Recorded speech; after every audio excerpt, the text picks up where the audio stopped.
Bonjour à tous, ici Kyoju, j'espère que vous allez bien. Moi je vais encore une fois très bien. Je pète la forme pour cette nouvelle vidéo du jeudi soir. Vous êtes habitués maintenant, c'est tous les jeudis soirs, comme vous le savez, et j'adore faire ces vidéos. Je prends toujours le temps, j'aime bien, etc. Donc déjà je vous remercie pour les commentaires et vues de la dernière vidéo. Merci les gars, ça fait vraiment plaisir. Le nombre de commentaires que vous mettez, ça fait extrêmement plaisir.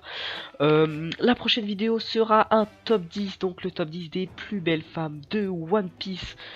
Donc c'est encore une idée de Yacine Latrou. Voilà, cette fois c'est Yacine et pas Yanis, je me trompe pas. Big up à toi. Et dans cette vidéo, je vais vous présenter une théorie qui est celle de comment Barbe Noire a-t-il mangé 2 fruits du démon. Donc on commence tout de suite, c'est parti. Alors je pense que Barbe Noire n'a pas 3 frères ou qu'il n'a pas mangé le fruit du cerbère comme je l'ai déjà vu sur YouTube dans d'autres théories. Je pense que Barbe Noire a mangé un deuxième fruit du démon et qu'il vole les fruits du démon grâce à son FDD actuel, donc les ténèbres ou l'obscurité comme vous voulez. Alors je m'explique, lors de l'arc de Marineford, Marco a dit « Seul lui peut faire une chose pareille ». Pourquoi est-ce que l'unique... Enfin, pourquoi est-ce qu'il est autant unique, Barbe Noire car il a un fruit du démon, et forcément, celui peut le manger. Quand un fruit du démon apparaît, forcément, il n'y a que quelqu'un qui peut le manger. Dès qu'il est mort, cette personne, il réapparaît. Enfin bref.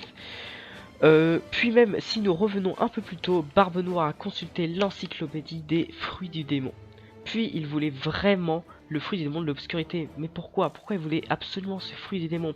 Alors déjà, nous savons tout d'abord que Barbe Noire est très malin et qu'il prépare toujours des plans à l'avance, comme la formation de son équipage.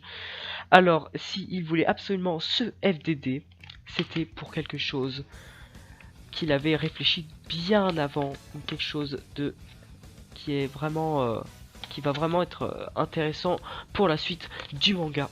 Alors pour la puissance certes, mais surtout pour obtenir la capacité d'avaler plusieurs fruits du démon et de récupérer celui de quelqu'un. Mais alors comment est-ce qu'il fait, comment il s'en prend pour faire ça? Nous savons tous que le pouvoir de ce fruit permet d'aspirer tout ce qu'il veut dans les ténèbres, et c'est bien le tout ce qu'il veut qui est important pour la suite. Pourquoi? Ça voudrait dire que si il tue un mangeur de FDD, donc de fruits de démon, il pourrait aspirer le sien, pile poil à sa mort, pour ensuite le faire ressortir des ténèbres et de le manger par la suite et d'obtenir son pouvoir. Mais comment il fait pour survivre? Parce que c'est une bonne question, mais quand on mange 2 fruits et démons, on n'y survit pas. Comme je l'ai dit un peu... Comme je l'ai dit un peu plus tôt, il peut tout aspirer. En s'inspirant de Doflamingo, il pourrait aspirer la douleur d'avoir mangé un deuxième fruit du démon, comme ça il reste en vie. Je m'inspire de Doflamingo comme quand il régène ses blessures, quand il régène son corps avec ses fils, quand il a subi des dégâts. Donc il régénère son corps avec ses fils. Donc là, c'est la même chose pour Barbe Noire, il aspire tout le maléfice qu'il a quand il mange 2 fruits du démon, parce que normalement, d'après le CP9, on meurt, on explose, je crois, c'est ça, ouais. Normalement, on explose quand on mange un deuxième fruit du démon. Donc là, ce qu'il ferait, c'est que Barbe Noire, c'est qu'il aspire tout ça avec ses ténèbres, et il survit, tout simplement. Donc ça veut dire que son fruit du démon est complètement cheaté, parce qu'il peut manger, je sais pas combien de fruits du démon, après un troisième, je sais pas. Peut-être, on verra par la suite, je pense qu'il mangera un troisième fruit du démon par la suite. Enfin bref, on verra. Voilà, donc là je viens de vous expliquer comment il faisait pour survivre à un deuxième fruit du démon. Et comme je vous l'expliquais juste avant, comment est-ce qu'il fait pour les voler? Et ben tout simplement, dès qu'un mangeur de fruits du démon meurt, il met sa main sur son corps, ou je sais pas où est-ce qu'il veut, et il aspire avec les ténèbres le pouvoir, et quand il ressort, le fruit du démon ressort forcément, et après il le mange et il obtient ce pouvoir. Donc j'espère que cette théorie vous aura beaucoup plu. Certes elle était courte, mais c'était quand même ma plus grosse théorie de ma chaîne. Je l'ai plutôt bien construite, donc j'espère que ça vous aura plu.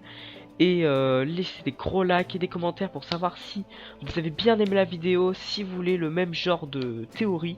Parce que bon, c'était pas là comme avant, là c'était vraiment sur un seul personnage. Sur ma dernière théorie, c'était les 2 personnages d'un coup qui étaient beaucoup moins construites.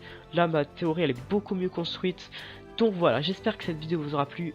Encore une fois, mettez des likes, des commentaires, et je vous dis ciao tout le monde pour la prochaine vidéo. Ciao!